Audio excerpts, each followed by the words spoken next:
G'day guys, welcome back to the channel. My name's Kaitlyn and I'm an American living in beautiful Sydney, Australia.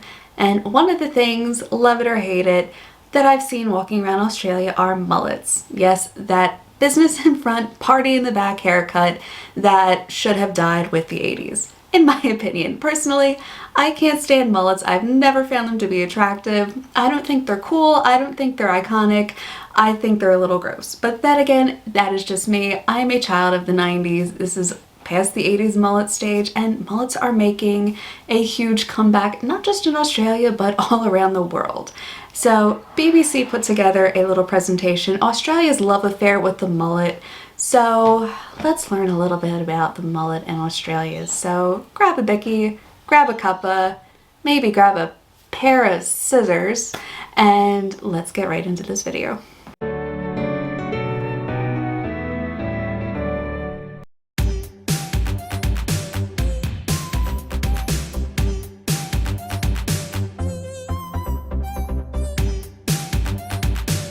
Oh, it's just iconic. It's a part of the Australian culture. See the other countries they try to do, it's not the same. Oh my god, I knew this was going to be a really cringy video, but right off the bat I'm like, they're the most thick Australian accents that they could have found for this video. I mean, we're talking like thick. Is that really an Aka accent? Because like it kind of is, but I've always associated Aka accents with like older Australians, and they're not old. Those guys seem like they're maybe in their 40s. So is that the case for Aka accents? It's like the accent of an older person? Because to me that's like thick Australian accent. A fashion mullet is a haircut, an Australian mullet is a way of life.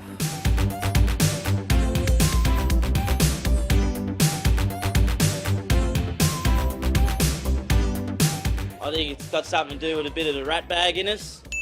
Australians love mullets because we consider ourselves to be larrikins, and the history of the larrikin is a very interesting thing.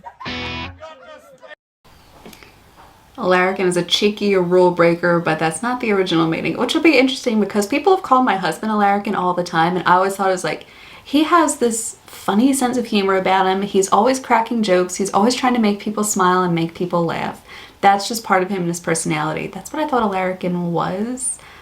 Now I'm scared.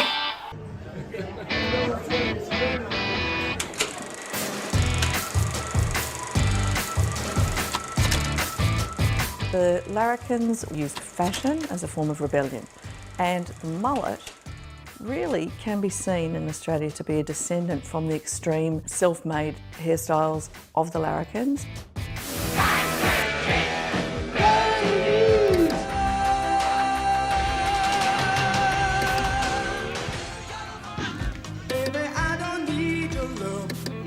Do you think I should get a cut, maybe? Oh, it still is too. I mean, I've watched a few NRL games, and how many of them have mullets still?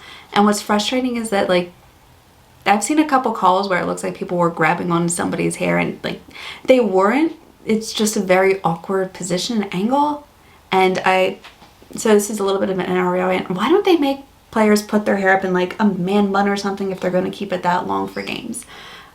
To me, it makes it way too easy to get a absolutely ridiculous penalty. But anyway, that doesn't necessarily have to do with mullets.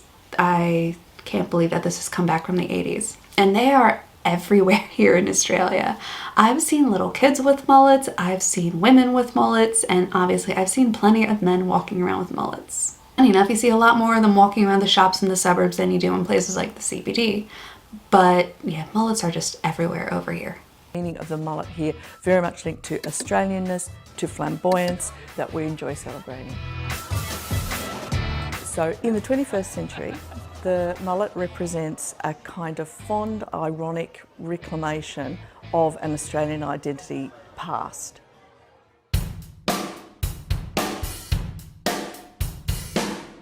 Flankers. I think everybody went mad through lockdown. A lot of people getting their own haircuts at home and not having to go out as much. You go straight back to the larrikins, they cut their own hair. How many of us did something dumb in lockdown?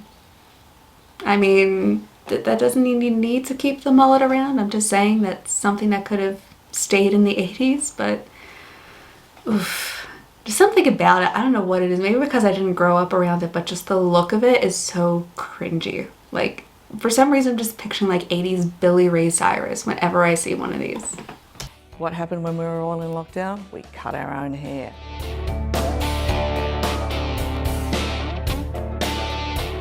I think all the footy and AFL players definitely helps everyone starting to get a mullet. They're looking at their icons on the TV and they're like, oh, they've got a mullet. I think I might have one too.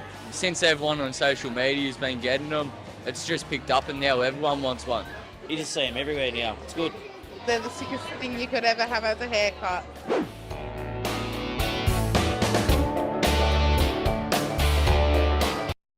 Oh, good on them for at least turning it into a charity thing. That I can definitely appreciate no matter what. I mean, the reality is its hair is going to grow back for the vast majority of people. So if they want to play around with it, have fun with it, go for it. Doesn't necessarily mean I have to like looking at it, but I can still appreciate it. The competition is not so much about the dodgy plastic trophy, it's about having fun and representing the Aussie spirit. I think that part of the uptake is kind of cultural muscle memory. Rocked it then, rocking it now. I like it. Everyone else says they love it, so it's good. As a fashion statement, it'll wane again for the people who are just dipping their toes in the water. For the people who are dyed in the wool, it'll be there forever. To be honest, I don't think I'll get it cut off. I'll go grey with it, so yeah. Hey, if you know what you like, if you know who you are, I say go for it. Don't listen to somebody's opinion on the internet. If you want a mullet, go for it. I will never get one. I don't like them. I don't think they're attractive. I actually can't stand them. But that's just me. I think it's a little bit ridiculous, but clearly people are having a lot of fun with it, and I think that is awesome. I like these charity events that are going on. I think that is so cool. And for anybody who's curious, because after hearing this, I had to look it up.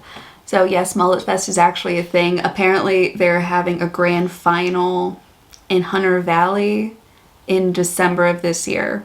So if you have a mullet and you're curious, I guess stop on over to the Hunter Valley. Look, I think that's cool. I think it's great that people have something that they connect with each other with. I think it's great to see something that is so iconic to Australia. Yes, I know.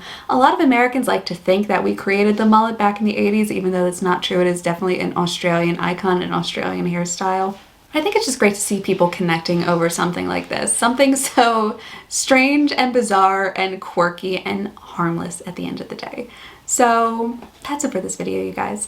I hope you liked it. If you did, please hit the like and subscribe button down below. I so appreciate the support, you guys, and I will see you all in my next video.